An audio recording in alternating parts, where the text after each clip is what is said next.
मैं advocate doctor Lubna Sarwat हूँ और मैं सोशल एनवायरनमेंटल एक्टिविस्ट हूँ। मैं आज जो हम लोग यहाँ पर पूरे असेंबल हुए वो इसलिए कि हम लोग को जो पूरी वक्फ की बोर्ड की कॉन्स्टिट्यूशन से लेके उसके मेंबरों की कैफियत से लेके और हाल ही में जो सीईओ के ऊपर के तरफ से जो हुआ उसके और वक्फ अमेंडमेंट एक्ट 2025 में जो 22 मई से लेके जो रिजर्व फॉर ऑर्डर बोल के रखा हुआ है, इन सब को लेके हम लोग बहुत परेशान हैं। इसीलिए हम लोग यहाँ पर एक राउंड टेबल की हैसियत पे गैदर हुए और सब मिलके हम लोग डिस्कस करके पॉइंट वाइज हम लोग डिस्कस करें और रेजोल्यूशंस पास कर लिए। वो रेजोल्यूशंस जो है हम लोग अभी ऑनरेबल सीएम को और अपने ऑनरेबल एमएलसी और टीपीसीसी प्रेसिडेंट महेश गौड गारू को और ऑनरेबल एक्सएमपी और एआईसीसी इंचार्ज तेलंगाना को हम लोग देने की जो अभी रेजोल्यूशंस पास करें उसको हम अपॉइंटमेंट लेके बराबर उनसे मिलके देना चाह रहे हैं। तो ये एक हम लोग एक मूवमेंट की जैसे रखेंगे, ये सिर्फ वन ऑफ इवेंट नहीं है, क्योंकि वक्फ को उनकी जो बेनिफिशरीज़ है मुस्तहिक जो है उन तक पहुंचना ही पहुंचना है। हम एक तरफ से हर मुसलमान भी वक्फ का मुस्तहिक है, क्योंकि पूरे ग्रेवयार्ड्स जो है, पूरे कब्रिस्तान जो है वो वक्फ में आते, तो हर मुसलमान वक्फ का मुस्तहिक है, क्योंकि ग्रेवयार्ड्स भी काफ़ी सारे हैं। तो मैं ये बताना चाह रही कि हम लोग जो भी 5-6 अहम पॉइंट लगा लिए रेजोल्यूशंस में, तो नंबर 1 पे हम लोग ये लगाए कि वक्फ की बोर्ड में जो मेंबर्स बैठे हुए हैं उनकी कैफियत कितनी, किरदार कितनी गिरी हुई है, फिर भी वो वक्फ बोर्ड में उनको चला रहे सालों से, तो वक्फ कैसा संभलेगा? उसकी वक्फ जो नहीं संभल रहा उसकी जवाब उनकी मेंबरों की कैफियत में ही है पूरी। तो दूसरी बात क्या है बोले तो ये नॉमिनेटेड की जो ज़्यादा होना और क्या बोलते हैं इलेक्टेड की कम होना उस सिलसिले में भी है। और हम कतई हम कबूल करने वाले नहीं हैं कि अगर बोले तो अरे कॉन्स्टिट्यूशन ऑफ वक्फ बोर्ड की बात कर रहे हैं तो 2025 के लागू होंगे, हम कतई इसको कबूल नहीं वाले नहीं हैं, क्योंकि सुप्रीम कोर्ट खुद अभी तक ये नहीं बोली, जजमेंट नहीं दिए कि बस 2025 एक्ट इम्प्लीमेंट हो रहा, अभी तक नहीं बोली सुप्रीम कोर्ट। जबकि उस एक्ट को रिपील करने की जो अपील्स है उसके ऊपर स्टे रखा, उसके ऊपर रिजर्व फॉर ऑर्डर बोल के बोल दिए, तो इसका मतलब है कि आपको इम्प्लीमेंट करने की इजाज़त नहीं दिए। तो इम्प्लीमेंट करने की नहीं दिए की इजाज़त की सूरत में ये उम्मीद पोर्टल पे उम्मीद पोर्टल क्या है और उसके ऊपर से यहाँ पर सीईओ को निकालना क्या, उसके तहत में जॉइंट इसके बोलना क्या, तो वो एक रेजोल्यूशन हम वक्फ बोर्ड की कॉन्स्टिट्यूशन सही होना चाहिए, सही किरदार वाले वहाँ पर होना चाहिए। और बार बार जो उठ के आ रहा निज़ामुद्दीन अकबर की नाम 1996 की हाउस कमेटी रिपोर्ट से लेके 2017 की इंक्वायरी रिपोर्ट जो डाले उसके ऊपर, उन सभी से लेके उनकी नाम हर जगह चमक रहा उनका नाम, तो वो चमकावट को क्या कर रहे भाई? उसको तो वो नाम को निकाले बगैर, वो मेंबर को निकाले बगैर वक्त को सुधरेगा बोल के कैसा अपन एक्सपेक्ट करेंगे? दूसरी वैसी मुतसिम अली खान जो 2014 में फ्रॉड फॉर्म एफबी फाइल करके गवर्नमेंट सर्वेंट होते हुए सोशल वर्कर बोल के फिर जाके गवर्नमेंट इसमें ज्वाइन हो गए, कितनी बड़ी फ्रॉड है भाई। वैसे मेंबरों से वक्त कैसा जाएगा भाई? मुस्तहिकों तक कैसा पहुंचेगा? कब जिंदगी सुधरना ये तेलंगाना के? तो वो एक बड़ी रिजोल्यूशन हुई। उसके बाद जो है वक्फ की जजमेंट जो reserve for order honourable supreme court ने बोल दिया 22 मई को, तो सुप्रीम कोर्ट से भी हम ये अपील करके सवाल कर रहे हैं, भाई supreme court, honourable supreme court, आप जब बोल रहे हैं कि गवर्नर और क्या बोलते हैं गवर्नर्स और प्रेसिडेंट बिल पे नहीं बैठना चाहिए, तो सही बोले ना भाई। तो उसी प्रकार से अब बिल पे जो ये एक्ट को रिपील करो बोल के उसके ऊपर अब सुप्रीम कोर्ट खुद बैठी हुई है और रिजर्व फॉर ऑर्डर्स बोल दी भाई। तो उसमें पूरे जिंदगियाँ और उसको जो आप seized, when you are totally seized of the matter, sub judice है। यहाँ पर तेलंगाना में इम्प्लीमेंट होना क्या, उत्तर प्रदेश में तो प्रॉपर्टियों को बुलडोज करना क्या, यहाँ पर तेलंगाना में भी प्रॉपर्टीज बुलडोज होना क्या? तो ये सब चीज़ों को लेके जो भी है सब लोग बहुत परेशान हैं। और उसके अलावा क्या हम बोल रहे हैं कि उम्मीद पोर्टल जो है वो डिजिटलाइजेशन बोल के जो लाए उम्मीद पोर्टल, आज के दिन जो आम इंसान, हर इंसान जो हैदराबाद का है, हैदराबाद या फिर पूरे इंडिया का जो है उम्मीद पोर्टल पे जाके देखे तो उम्मीद पोर्टल पे कुछ भी डाटा किसी को एक्सेसिबल नहीं है, ना दिखता ना एक्सेसिबल है। उस हिसाब से क्या डाटा मेंटेन की जाती है? ये तो पब्लिक डाटा है, पब्लिक की है, पब्लिक की हवा ओपन इस पे रहना चाहिए, तो वो बिल्कुल वो लोग वो भी मेंटेन नहीं कर रहे हैं। और वो उम्मीद पोर्टल पे ये बोला जा रहा है कि मुतवल्ली ने अपनी पूरे चीज़ें ऊपर करना है। भाई 1954 एक्ट से पहले पास होने से पहले, उसके बाद पूरी जो सर्वे हुई है, मल्टी लेयर जो सर्वे हुई है, ग्राउंड को जाते हुए, सर्वे नंबर्स को लेते हुए, जो सर्वे कमिश्नर करे, फिर वक्फ बोर्ड, फिर गवर्नमेंट भी करी तय कर, उसके बाद जो है जब वक्फ प्रॉपर्टी यस बोल के डिसाइड होता है, यूं ही डिसाइड नहीं होती वक्फ प्रॉपर्टी। तो वक्फ प्रॉपर्टी उतनी डिसाइड होने के बाद उसकी डॉक्यूमेंटेशन गेजेट्स निकले हैं, उसकी पूरी रजिस्टर्स बने हुए हैं, तो इतनी सब डिटेल्ड डॉक्यूमेंटेशन है। तो ये कहाँ का कानून है भाई जो बोल रहा कि आप 6 महीने के अंदर इसके अंदर करो तो वक्फ, नहीं करो तो नहीं वक्फ। भाई वक्फ है तो वक्फ है भाई, वो किसी भी सूरत में वो वक्फ है। ये कैसा, ये इतनी बड़ी ये क्या बोलते पाबंदी जो लगा रहे, वो बिल्कुल नाइंसाफ़ी पाबंदी है कि आप 6 महीनों के अंदर ये करना चाहिए, जबकि पूरे डॉक्यूमेंटेशन है, पूरी गेजेट्स निकले हुए हैं। तो अगर अब वो गेजेट की पूरी नहीं चढ़ी है उम्मीद पोर्टल पे, और आप बोल रहे, आप ये भी नहीं बोल रहे कि वक्फ बोर्ड पूरा चल रहा है, आप बोल रहे कि मुतवल्लियों ने चढ़ाना चाहिए, जो कि इम्पॉसिबल है। तो ये टोटली क्या है, ये उम्मीद पोर्टल जो निकली इन लोगों की, वो it is not about digitalization, is not about protection.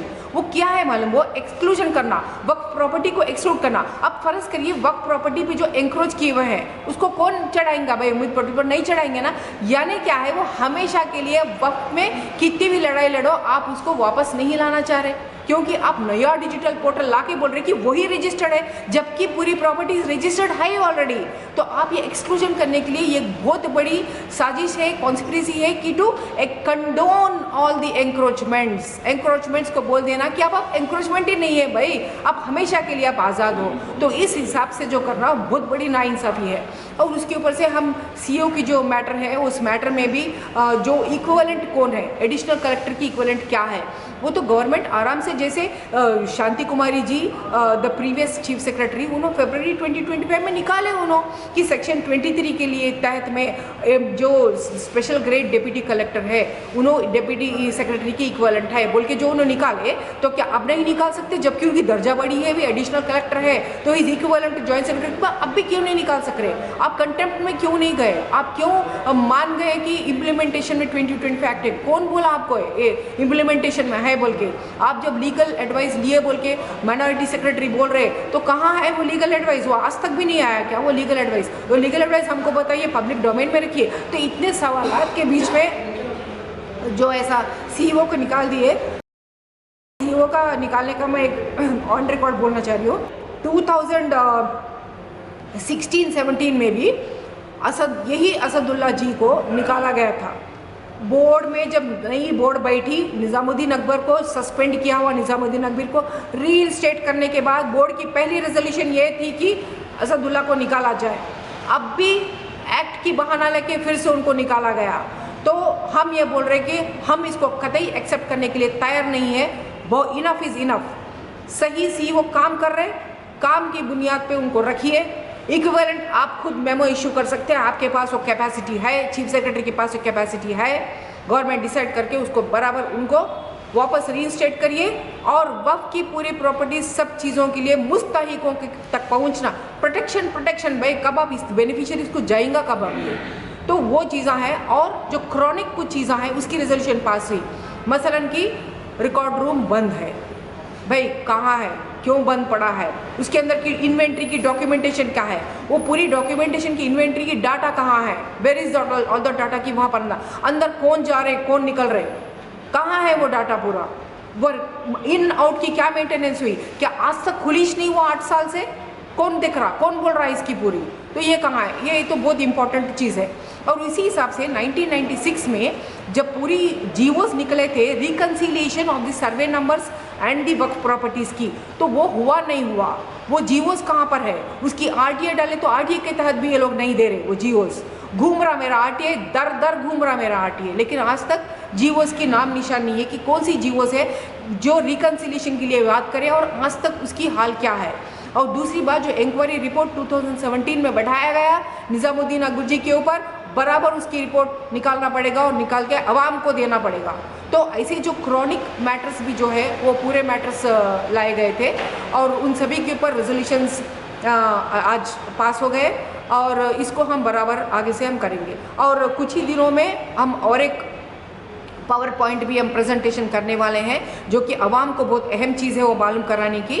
तो हमारी जो पूरी लोग हम जो पूरी टीम है हमारी, हम लोग टीम सब फिर गैदर होकर पावर पॉइंट भी हम लोग देने वाले हैं। आवाम की बेदारी होना अभी अपने को, और बराबर फंक्शनल वक्फ बोर्ड होना हमारे को, एकदम फंक्शनल सीईओ रहना, एकदम फंक्शनल सेक्रेटरीट रहना वहाँ पर वक्फ बोर्ड को। और हम कहते ही कोई एक्ट के खिलाफ जो मेंबर है और एक्ट के वो फ्रॉड करे से जो मेंबर्स है, उनको हम कतई एक्सेप्ट करने वाले नहीं हैं। और लिस्ट ऑफ बोर्ड मेंबर्स आज तक भी वेबसाइट पे नहीं है। क्यों नहीं है? तो ऐसे इतने सवालों के बीच में हम हमारी पूर्वजों जो अवाम के लिए लिखे गए ये प्रॉपर्टीज़ की हम कुर्बानी होने नहीं देंगे। वो प्रॉपर्टीज़ की इस्तेमाल बहुत ज़रूरी है और उसके लिए हमारी पूरी टीम तैयार है कि हम इसको हासिल करके रहेंगे, क्योंकि ये मुस्तहिकों को पहुंचना है। और हमारी जो 2013 की जो एक्ट है वो बहुत साफ है, इस मामलों में बहुत ही फ्रेंडली है, पीपल फ्रेंडली है, संविधान फ्रेंडली है, माइनॉरिटी फ्रेंडली है, और गरीबों को ऊपर लाने के लिए वो बहुत फ्रेंडली एक्ट है। 2013 की और 1995 की जो एक्ट हुई है, उन सभी चीज़ों को उसको बुनियाद बनाते हुए हम वक्फ बोर्ड आगे और पूरी मोरल के साथ, पूरी तकवे के साथ चलानी ही चाहिए वक्फ बोर्ड को। ये हम सब की रेजोल्यूशन है आज की, ये जो निकली है हमारे जुडिशियल पावर। तो नेक्स्ट पॉइंट क्या है बोले तो जुडिशियल पावर्स के बारे में देखिए, एक्ट बहुत साफ है। ये लोग एक्ट 2025 अमेंडमेंट एक्ट में ये लोग बहुत बहकी बातें करें, साफ बोलना बोलते बहकी बातें थे उसमें।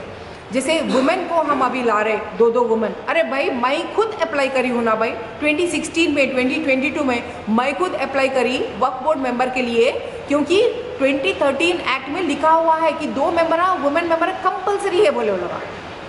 तो ये लोग क्या लाए, वो एक बहकी बात थी। और दूसरी बात ये थी वक्फ काउंसिल में भी वुमेन मेंबर्स कंपलसरी है बोल के पहले ही था, ये लोग चुप अभी ला रहे। और दूसरी बात है वक्फ ट्रिब्यूनल, वक्फ एक्ट 2020 शुरू से भी वक्फ एक्ट के अंदर वक्फ ट्रिब्यूनल था। वक्फ ट्रिब्यूनल हाई कोर्ट के पास जाने पर भी वो लोग खुद बोलते थे कि first you go to the tribunal. क्यों ट्रिब्यूनल को बोलते थे? क्योंकि ट्रिब्यूनल एकदम वक्फ बोर्ड से अलग काम करता था, एकदम इंडिपेंडेंट काम करते थे। और बहुत अच्छी उसकी खूबसूरत बात ये भी थी कि वहाँ के ट्रिब्यूनल में कोई मुस्लिम रहना ऐसा नहीं था, वो उसकी खूबसूरती थी, क्योंकि वो इंडिपेंडेंट रहना चाहिए। तो बराबर वैसे ही था, सिर्फ कुछ उर्दू पर्शियन वगैरह पढ़ने के लिए, क्योंकि पुराने उसके लिए वो नॉलेज के वाले की ज़रूरत थी, वो एक कंडीशन था। तो ये जो जुडिशियल पावर्स ऑलरेडी ये लोग जो बोल रहे हैं कि वक्फ ट्रिब्यूनल इनकी ऐसी है कि सब ज़मीना ले लेके ये लोग अपनी बता रहे हैं, वो एक बहकी हुई एक साजिश वाली बात है। क्यों बोल रही बोले तो मैं, वक्फ ट्रिब्यूनल के ऑर्डर जो है वो फाइनल नहीं है। वो बराबर प्रॉपर्टी को क्या है, इतनी तहकीकात करके सर्वे कमिश्नर से लेके फिर बोर्ड से लेके फिर गवर्नमेंट से लेके जब जाके तय होता है वक्फ प्रॉपर्टी। और वक्फ ट्रिब्यूनल का क्या है बोले तो उन लोगों का जो ऑर्डर देते उसके ऊपर बराबर हाई कोर्ट में अपील है, वो हाई कोर्ट की ऑर्डर के ऊपर बराबर सुप्रीम कोर्ट में अपील है। लैंको की वैसी तो गई, ट्रिब्यूनल से पास हुई थी यस बोल के, फिर हाई कोर्ट में यस बोल के, फिर जाके सुप्रीम कोर्ट में गई नहीं गई, वक्फ की प्रॉपर्टी है वो, एक्चुअली वक्फ की प्रॉपर्टी है ना भाई, लेकिन गई तो सही। तो ये लोग जो बहकी बात फैलाए कि भाई वक्फी ट्रिब्यूनल ऐसी है, भाई वो लोग यस बोलते यस फाइनल रह जाता, वो वैसा नहीं है। जस्टिस इज जस्टिस, हर जगह अपील है। और वैसे ही वक्फ ट्रिब्यूनल के बारे में भी 2013 में खुला लिखा हुआ अपील है और हर कोई अपील पे जा सकता है। वो एक वादे करना चाह रही थी, हम लोग वो भी डिस्कस करें हमारी राउंड टेबल में। Thank you so much. Okay, बहुत शुक्रिया। Madina schools, best academic faculty, बेहतरीन डिसिप्लिन, जहां तालीम भी और तरबियत भी। 43 साल से लगातार 100% फर्स्ट क्लास और डिस्टिंक्शन रिजल्ट्स का बेमिसाल रिकॉर्ड। खेल कूद में भी गैर मामूली कारनामा। वक्त की रफ्तार और तकाज़ों से हमाहंग साइंस, कंप्यूटर और रोबोटिक्स लैब्स, और वो भी अफोर्डेबल फ़ी स्ट्रक्चर में। एडमिशन्स के लिए कांटेक्ट कीजिए 9100441445 या 6304148143 पर। Himayat Nagar for boys and girls, Nampally for girls and boys up to 5th standard. Madina schools, Himayat Nagar और नामपल्ली, हैदराबाद।